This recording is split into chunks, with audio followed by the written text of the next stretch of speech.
It's been 17 days, Mike. The timeline shows it. 239 lives lost. So many family members holding on to hope that maybe their loved ones could be alive. I have Dr. Drew on the phone. Dr. Drew, what must this be like for the family members? We heard a report of one of the mothers just collapsing, saying this was my only son. And if you consider the 17 days, the timeline that has ensued for these family members and what they must have gone through. Well, I don't think any of us have to use our imagination very vividly to understand what this is like. Anyone can understand this. It's anguish. It's terrible. It's your worst nightmare. I think some of the Chinese families have the added anguish of being limited by the number of children they can have, and so they invest so much if this is an offspring.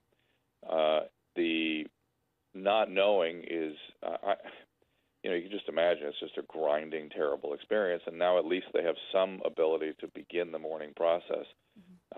This is, in a way, it's going to sound maybe ironic, but a relief for some of these family members to have some understanding that they can begin the process of letting go. I know during these 17 days, you couldn't help but think, what if this were me and I had a family member that was literally lost, that no one was figuring out, or so I thought, of how this could have happened. How key and important, Dr. Drew, is the why and how now that they know the fate of their loved ones?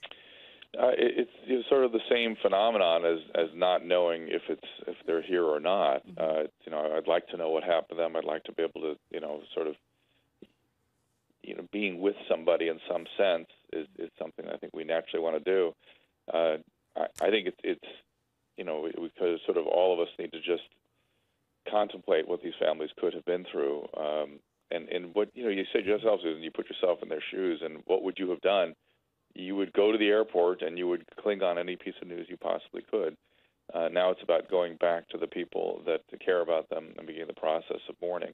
They will want to know what happened, but it's not as important as knowing that they can begin to let go.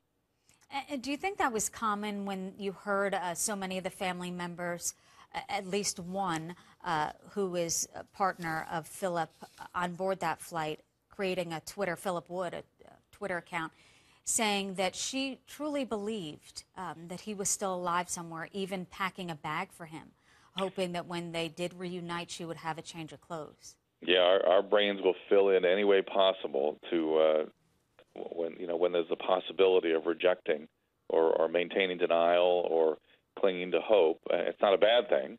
You don't want to take that away from somebody, but now it's time. And our brains do that sort of naturally.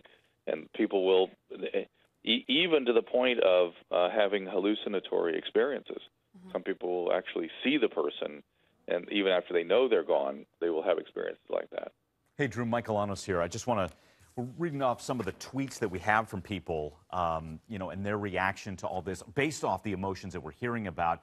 This tweet from a Smurf: so the relatives were told about MH370 being found by text message. I would be beyond furious if I were in that situation. That touches to the point, Drew, that we're hearing about another emotion, anger. And one of the men in the conference room finding out, and he's, taking a swing, or a few people taking a swing at media cameras. Anger's another emotion that can come, right?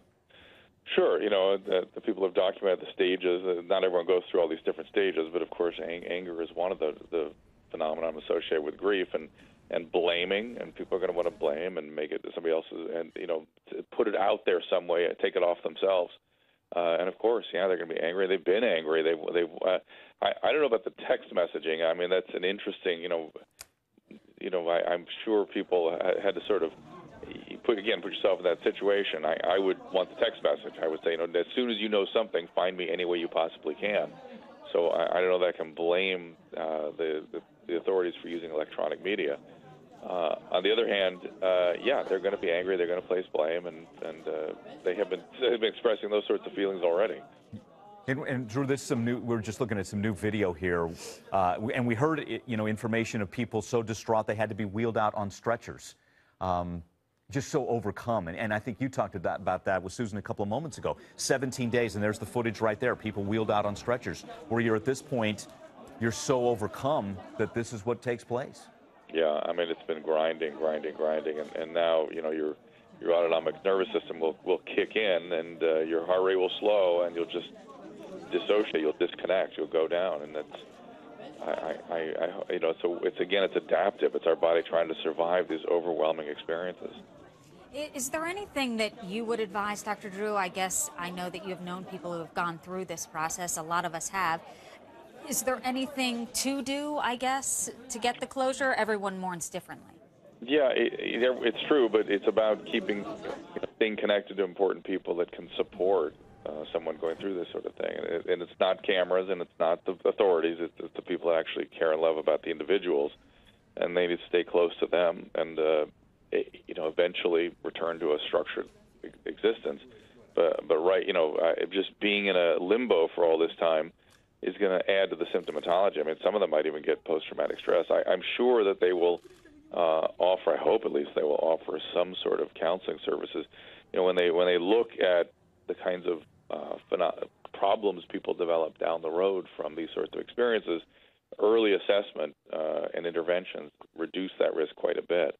So just assessing people and making sure they properly mourn and that they are okay or they don't have other associated conditions that can really confound the prognosis, that'll be important soon. Yeah, I know they do have a hotline, but one-on-one contact is certainly key to get through this, and our thoughts are certainly with them. Dr. Drew, thank you. Okay, thanks. And you can watch